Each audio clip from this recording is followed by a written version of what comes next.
Good morning, good morning. It is Wednesday, October the 10th, 2018. You're listening to RadioFreeRadford.com.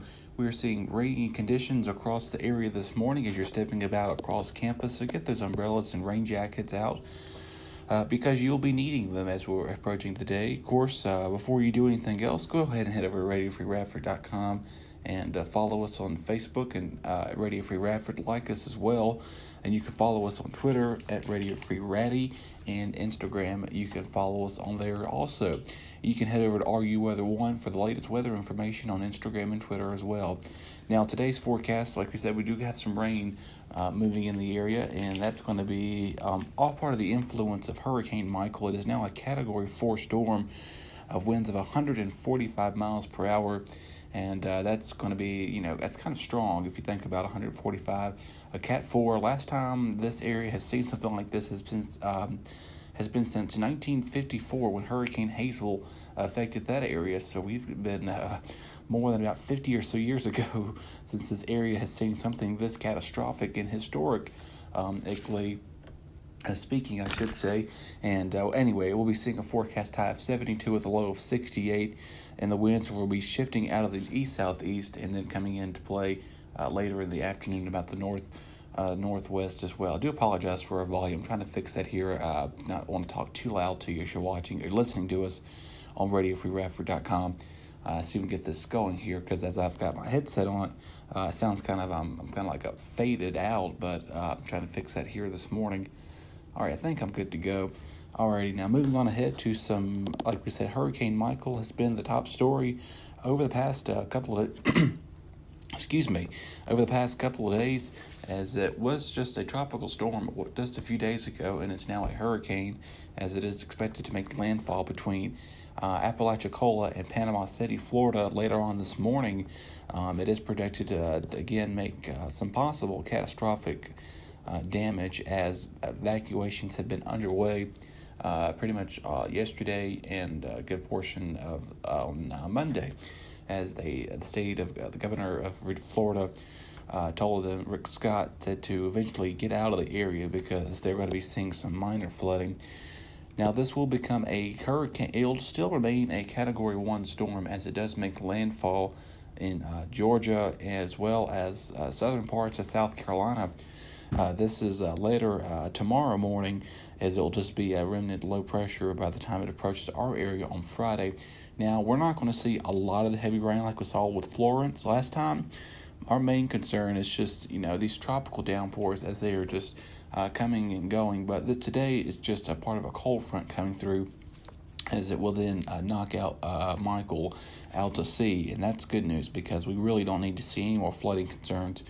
Of course, parts of southern Virginia and a good chunk of North Carolina are under flash flood watches because the southern tier of Virginia, along with the border counties such as Martinsville City, Danville, Henry, Patrick, Stewart, those areas of Pennsylvania County as well are going to be seeing the potential for 2 to 4, even 5 inches of rain possible for them. So higher amounts are most likely a concern for those in eastern and northern South Carolina. Of course, it is fall break on Friday. If you're planning to head back home along with the eastern shore, maybe, or even the eastern coasts of Carolina, I'm not trying to tell you don't go home, but just kind of basically at your own, I should say, just be very cautious as you're doing so. And we're going to be seeing those rainfall totals between 5 and 10 inches, and along the southern tier of Virginia and the eastern shore as well. That's going to be the main primary threat of some significant flooding occurring.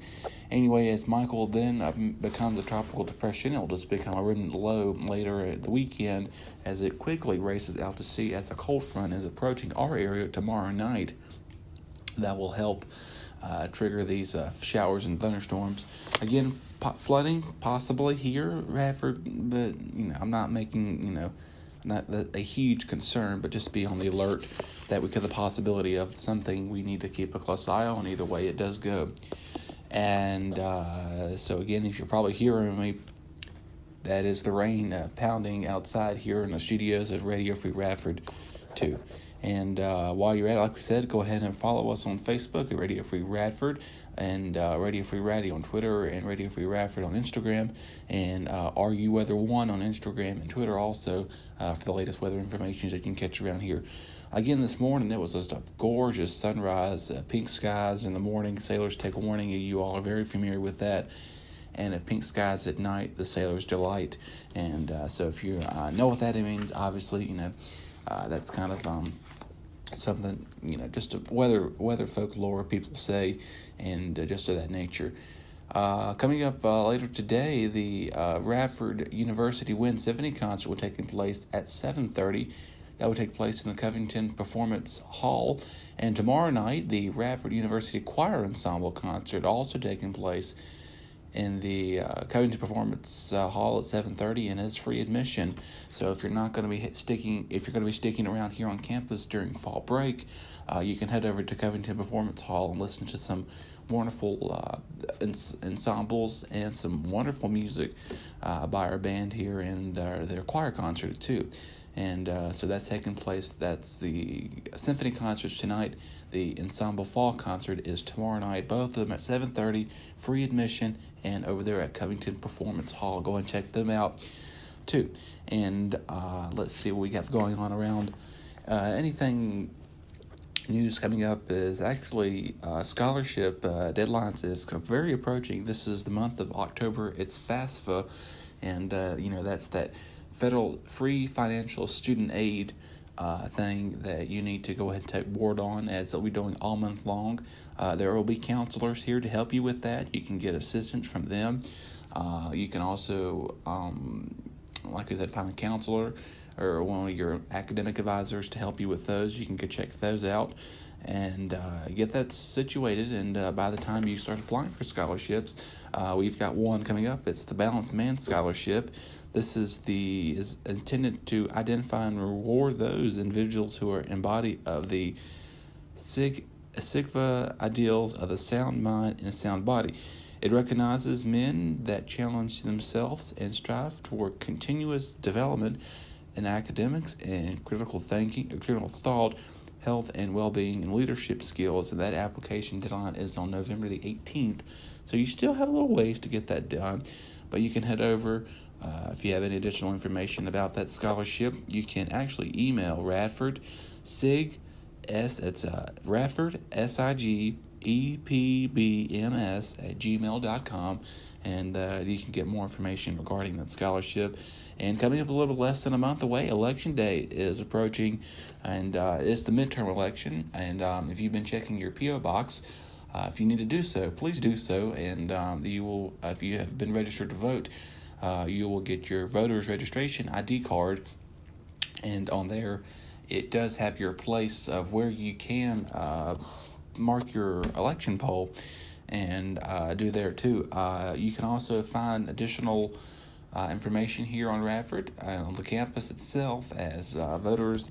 If you've seen there's been people, I know the gentleman with the clipboard, I've seen him, he's always around the water fountain, and him and another couple other people are supporting, or that are doing the voters registration office, always come say, have you been registered to vote? Do that right there. It doesn't take about 5 minutes or so. Did it the very first week of school. And they also give you a poll to the reason why you're choosing to vote. And again, that doesn't take about a minute or two to do that too. Anyway, you got Tim Kaine, Anthony Flaccavento for Congress. Again, that's November the 6th.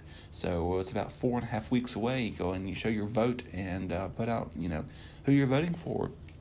As that will be approaching very, very soon. This is just the midterm election. This is not the actual election, which the presidential election is every 4 years, and midterms are every other 5 or 6 years, I think, and every 3 or 4 years is Congress, the senator vote or whatever.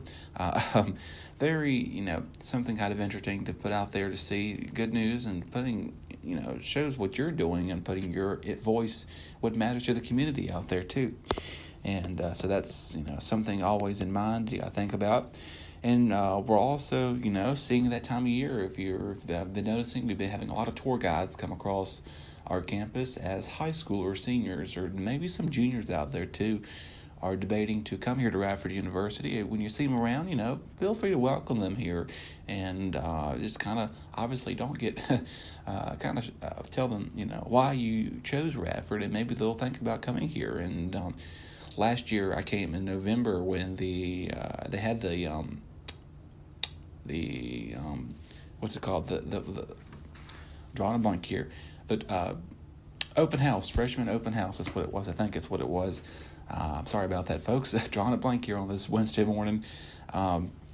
They would divide you up in tours. You and your families can take a tour around the campus, and these tour guides tell you what to do and everything, what goes on in these buildings and where you stay normally.